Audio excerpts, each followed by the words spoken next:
finally got my hands on the all-new Tecno Pop 9 that has been making a buzz lately. The Pop 9 series are Tecno's entry-level devices. You know, those devices you don't expect much from when it comes to specifications and performance, but regardless, they still get the job done. But it seems the Pop 9 came with a new feature that never made its way to the Pop series before now, like the new IR blaster feature on this device. I have used the Pop 9 for some time now, and I've got to say it's a mixed bag of specifications. When it comes to design, it seems Tecno's design department have just run out of innovative ideas for design, or maybe they just enjoy cloning iPhone's designs.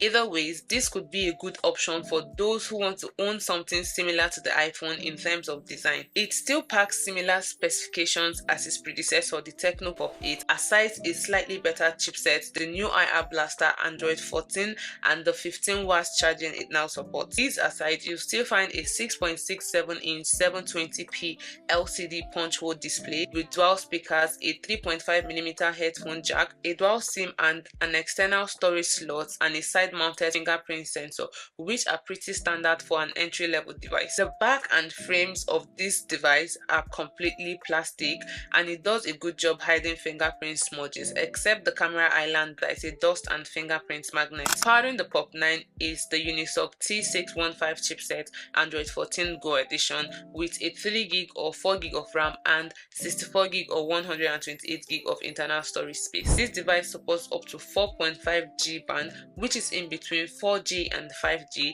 Is slightly better than 4G, but not as good as a 5G connectivity. Something that doesn't sit right with me with this device is that on paper, this device is said to support 120Hz refresh rate, but when using this, it doesn't give 120Hz refresh rate. If you're getting this because of the max 120Hz refresh rate, I assure you the best you'd be getting is a 90Hz. For the cameras, the camera island houses a 13MP single camera on the back, alongside the IR blaster and an 8MP selfie camera with a front flash. In good lighting conditions, you can get decent shots from both rear and selfie camera, but it doesn't perform so well in poorly lit environment, which is expected. Here are a few pictures I took on both cameras. The 5000mAh battery would easily last you a day of moderate use and can even do more if you're not so glued to your phone, and a 15 watts charging that should take around an hour 30 minutes to 2 hours to get fully charged. Talking about the IR blaster feature on this device, this happens to be the first time the Pop series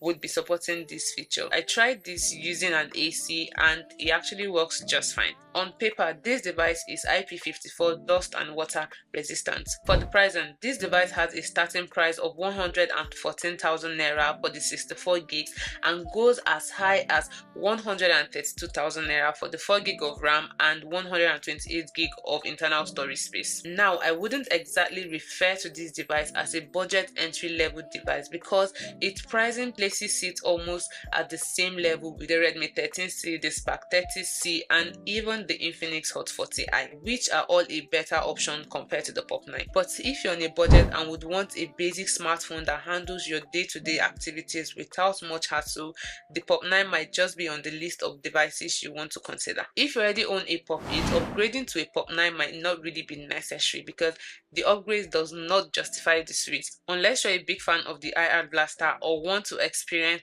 the 15 watts charging speed, upgrading to a Pop 9 might not be the upgrade you think it is. But regardless, let me know what you think about this device in the comment section, and as always, do like this video, share and subscribe, and I'll see you guys on the next one.